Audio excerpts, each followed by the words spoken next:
오늘의 말씀입니다. 기도하겠습니다.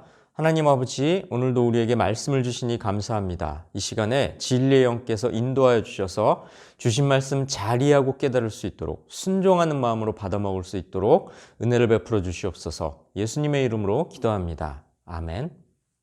바울 사도는 성도의 삶이 구체적으로 어때야 하는지 실천적인 삶의 원칙들을 제시합니다. 그러므로 너희가 그리스도와 함께 다시 살리심을 받았으면 위의 것을 찾으라.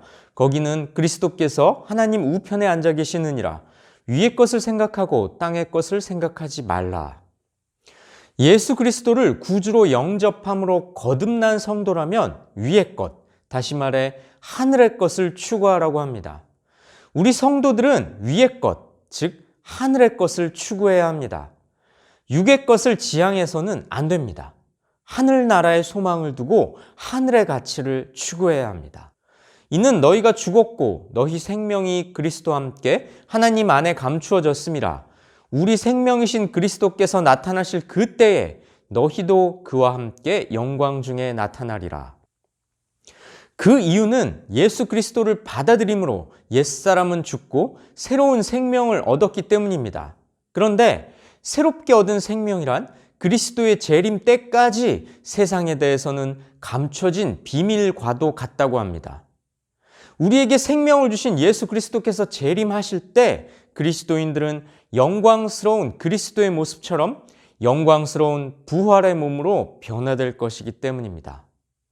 성도 여러분, 바울은 그리스도인의 삶의 근본 원칙을 제시합니다. 그리스도인이란 사고와 행동을 그에 걸맞게 해야 한다고 훈계합니다. 우리 성도들은 세상의 사고방식으로 살아서는 안 되고 위에 속한 자로서 하늘의 사고방식으로 살아야 합니다. 이것이 우리 성도의 삶의 근본 원칙입니다. 그렇다면 이러한 삶의 근본 원칙이 일상생활에 어떻게 반영돼야 할까요? 바울은 먼저 그리스도인들이 벗어버려야 할 옛사람에 대하여 언급합니다. 그러므로 땅에 있는 지체를 죽이라. 곧 음란과 부정과 사욕과 악한 정욕과 탐심이니 탐심은 우상 숭배니라. 이것들로 말미암아 하나님의 진노가 임하느니라. 너희도 전에 그 가운데 살 때에는 그 가운데서 행하였으나 이제는 너희가 이 모든 것을 벗어버리라. 곧 분함과 노여움과 악의와 비방과 너희 입에 부끄러운 말이라. 너희가 서로 거짓말을 하지 말라. 옛사람과 그 행위를 벗어버리고 새 사람을 입었으니 이는 자기를 창조하신 이의 형상을 따라 지식에까지 새롭게 하심을 입은 자니라. 바울은 죽이라, 벗어버리라, 거짓말을 하지 말라 이렇게 명령조로 강하게 말합니다. 옛사람에게나 어울리는 타락한 성향들과 단절할 것을 강력히 요구한 것이죠. 옛사람은 죄의 지배를 받았었지만 새 사람은 그리스도와 연합했기에 죄와 분리된 삶을 살아야 하는 겁니다. 바울은 삶의 구체적인 변화를 촉구한 것이죠. 성도 여러분, 예수 그리스도를 참으로 받아들인 성도라면, 복음을 믿음으로 수납한 성도라면 그 사람의 삶에서 외적 변화가 구체적으로 나타나야 합니다. 눈물을 흘리며 예배하고 기도하고 찬송하는 것보다 중요한 것은 말씀대로 살겠다는 의지를 실생활에서 보이는 것입니다. 벗어버려야 할 옛사람에 대해서 언급한 바울은 이어서 그리스도와 연합된 성도가 입어야 할 새 사람의 성품에 대해서 언급합니다. 새 사람은 옛사람과 대조되는 자입니다. 하나님의 성품과 그의 덕스러운 면들을 본받는 자입니다. 구체적으로 무엇이고 어떤 덕목일까요? 그러므로 너희는 하나님이 택하사 거룩하고 사랑받는 자처럼 긍휼과 자비와 겸손과 온유와 오래 참음을 옷 입고 누가 누구에게 불만이 있거든 서로 용납하여 피차 용서하되 주께서 너희를 용서하신 것 같이 너희도 그리하고 이 모든 것 위에 사랑을 더하라. 이는 온전하게 매는 띠니라. 성도란 서로 사랑을 표현하는 이들입니다. 새 사람이 입어야 하는 덕목이란 긍휼, 자비, 겸손, 온유, 오래 참음, 용서입니다. 바울은 이 모든 덕목 위에 그리스도인이 추구해야 할 최고의 덕목인 사랑을 소유하라고 권고합니다.